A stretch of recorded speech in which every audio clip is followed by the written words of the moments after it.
Hello everyone, welcome to Scholars RRB Staff Nurse recruitment 2024 notification ഒക്കെ out ആയിട്ടുണ്ട്. അതുപോലെ apply ചെയ്യാനുള്ള ഡേറ്റ് സ്റ്റാർട്ട് ആയിട്ടുണ്ട്. ഓഗസ്റ്റ് 17 മുതൽ സെപ്റ്റംബർ 16 വരെ നിങ്ങൾക്ക് അപ്ലൈ ചെയ്ത് തുടങ്ങാവുന്നതാണ്. അപ്പോൾ ഓൺലൈൻ അപ്ലിക്കേഷൻ ആണ് ചെയ്യേണ്ടത്.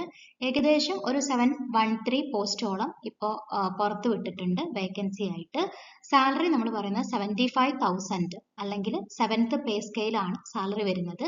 അതുകൂടാതെ news paper cost, telephone and mobile expenses, yearly increments, city compensatory allowance, conveyance allowance, അതുപോലെ തന്നെ എംപ്ലോയീസിനും അവരുടെ ഫാമിലിക്കും മെഡിക്കൽ അലവൻസ് വരെ RRB പ്രൊവൈഡ് ചെയ്യുന്നുണ്ട്. അപ്പോൾ വളരെ നല്ല ഒരു വേക്കൻസിയാണ്. നിങ്ങളൊരു പ്യുവർ ആയിട്ടുള്ള ഒരു സെൻട്രൽ ഗവൺമെന്റ് ഹോസ്പിറ്റലാണ് അല്ലെങ്കിൽ അവിടെയാണ് നിങ്ങൾ വർക്ക് ചെയ്യാൻ ആഗ്രഹിക്കുന്നതെങ്കിൽ എത്രയും പെട്ടെന്ന് നിങ്ങൾ കൊടുക്കേണ്ട ഒരു അപ്ലിക്കേഷനാണ് RRBയുടെ നേഴ്സ് റിക്രൂട്ട്മെന്റ് 2024. നിങ്ങൾ ഫോം ഫിൽ ചെയ്യുന്ന സമയത്ത് അതിൽ നഴ്സിംഗ് സൂപ്പറിൻറ്റൻഡന്റ് എന്നായിരിക്കും കാണുക. അപ്പം അത് തന്നെയാണ് നഴ്സിംഗ് ഓഫീസർ തന്നെയാണ് ഈ ഒരു നഴ്സിംഗ് സൂപ്പറിൻറ്റൻഡന്റ് എന്നുള്ളത് ഓർക്കുക. അപ്പം എത്രയും പെട്ടെന്ന് നിങ്ങൾ വേക്കൻസീസ് ഫില്ല് ചെയ്ത് തുടങ്ങുക. ഇപ്പൊ കേരളത്തിൽ തിരുവനന്തപുരത്ത് മാത്രമാണ് സെന്റർ ഉള്ളത്. അതുപോലെ തൊട്ടടുത്ത് ചെന്നൈ ഉണ്ട്. എത്രയും പെട്ടെന്ന് അപ്ലിക്കേഷൻസ് ഫില്ല് ചെയ്ത് തുടങ്ങുക, അല്ലെങ്കിൽ നമുക്ക് ആ ഒരു സെന്റർ നഷ്ടപ്പെട്ടു പോകാൻ ചാൻസ് ഉണ്ട്. അപ്പൊ എത്രയും പെട്ടെന്ന് അപ്ലൈ ചെയ്ത് തുടങ്ങുക. നമുക്ക് അപ്ലൈ ചെയ്ത് തുടങ്ങാവുന്നത് 17th ഓഗസ്റ്റ് മുതലാണ്. ലാസ്റ്റ് ഡേറ്റ് ഓഫ് അപ്ലിക്കേഷൻ എന്ന് പറയുന്നത് 16th സെപ്റ്റംബർ ആണ്. 11:59 PM വരെ നമുക്ക് അപ്ലൈ ചെയ്യാവുന്നതാണ്.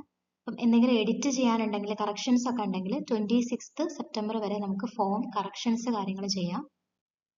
ഇത്രയും വേക്കൻസീസ് ആണ് ഇപ്പോൾ നോട്ടിഫിക്കേഷൻ വഴി പുറത്തുവിട്ടിരിക്കുന്നത്. ഇതിൽ അഹമ്മദാബാദ്, പ്രയാഗ്രാജ്, അജ്മീർ, ബാംഗ്ലൂർ, ഭോപ്പാൽ, ഭുവനേശ്വർ ഇങ്ങനെ ഇത്രയും വേക്കൻസീസ് ഉണ്ട്. ടോട്ടൽ 713 വേക്കൻസീസ് ആണ് ഇപ്പോൾ പുറത്തു വന്നിരിക്കുന്നത്. RRBയിൽ അപ്ലൈ ചെയ്യേണ്ട മിനിമം ഇയർ എന്ന് പറയുന്നത് 20 years ആണ്, മാക്സിമം 43 ആണ്. ഇപ്പൊ UR കാൻഡിഡേറ്റ്സിനൊക്കെ നല്ലൊരു അവസരമാണിത്. കാരണം അവർക്ക് ഒരു 42-43 വയസ്സുള്ള ആൾക്കാർക്കൊക്കെ ഇതിന് അപ്ലൈ ചെയ്യാവുന്നതാണ്. അല്ലാതെ നമ്മൾ ഏജ് റിലാക്സേഷനിൽ വരുന്നത് SC/ST കാൻഡിഡേറ്റ്സ് ആണെങ്കിൽ 5 years, OBC 3 years, PWD 10 years, PWD plus OBC candidate ആണെങ്കിൽ 13 years, PWD plus SC/ST candidates ആണെങ്കിൽ 15 years, എക്സ് സർവീസ്മാൻ കാൻഡിഡേറ്റ്സ് ആണെങ്കിൽ 3 to 8 years, government servants and employment of RRB ആണെങ്കിൽ 40 to 50 years ആണ് age relaxation വരുന്നത്. Application fees SC/ST, females, PWD category, ex serviceman, transgender, EBC, minorities അവരുടെ fees വരുന്നത് 250 rupees ആണ്. OBC അല്ലെങ്കിൽ general category ആണെങ്കിൽ 500 rupees ആണ് ഫീസ് വരിക. ബേസിക് പേ ആണ് ഇവിടെ കാണിച്ചിരിക്കുന്നത്, 44,000 ആണ്.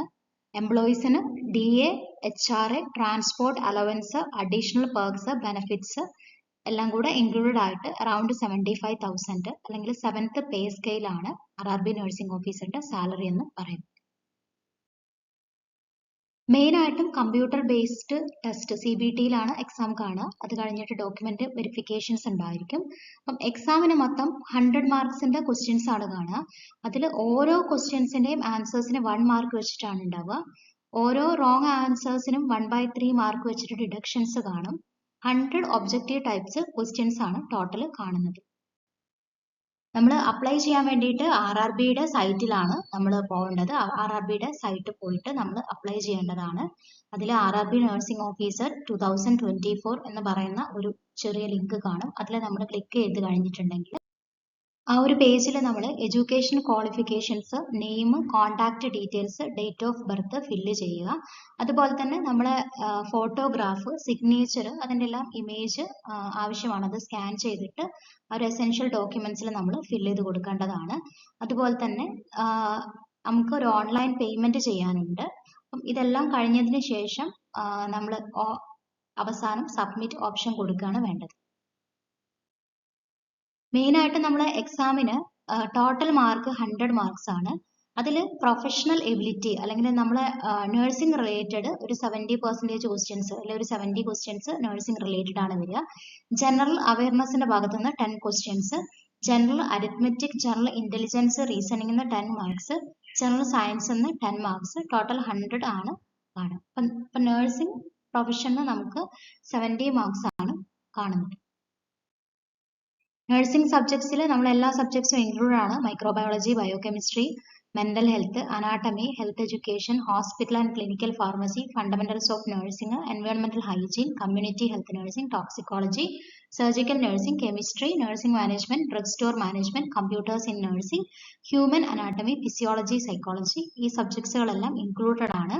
അതുപോലെ ആപ്റ്റിറ്റ്യൂഡ് ടെസ്റ്റിലാണെങ്കിൽ chain rules, volumes, surface area, height and distance, simple interest, HCF, LCM questions, stocks, shares, famous authors, അവരുടെ ബുക്കുകൾ, ratio, proportions, time, work, decimal functions, square root, cube root, simplification, races and games, alligation and mixture, time and distance. ഇത്രയാണ് aptitude ടെസ്റ്റിൽ ചോദിക്കുന്ന ഭാഗങ്ങൾ. General awareness പാർട്ടിൽ included ആയിട്ടിരിക്കുന്നത് Indian current affair, Indian politics, Indian famous places, civics, discoveries, Indian എൻവയോൺമെന്റൽ issues, general science, Indian history, Indian parliament, Indian rivers, lakes, seas, Indian sports, latest updates, Indian tourism, Indian artist, national and international news updates, countries and capitals. ഇത്രയാണ് general അവയർനെസ്സിൽ included ആയിരിക്കുന്നത്. അപ്പോൾ വളരെ നല്ലൊരു vacancy ആണ് വന്നിരിക്കുന്നത്. അപ്പോൾ എല്ലാവരും അപ്ലൈ ചെയ്യുക, നന്നായിട്ട് പഠിക്കുക.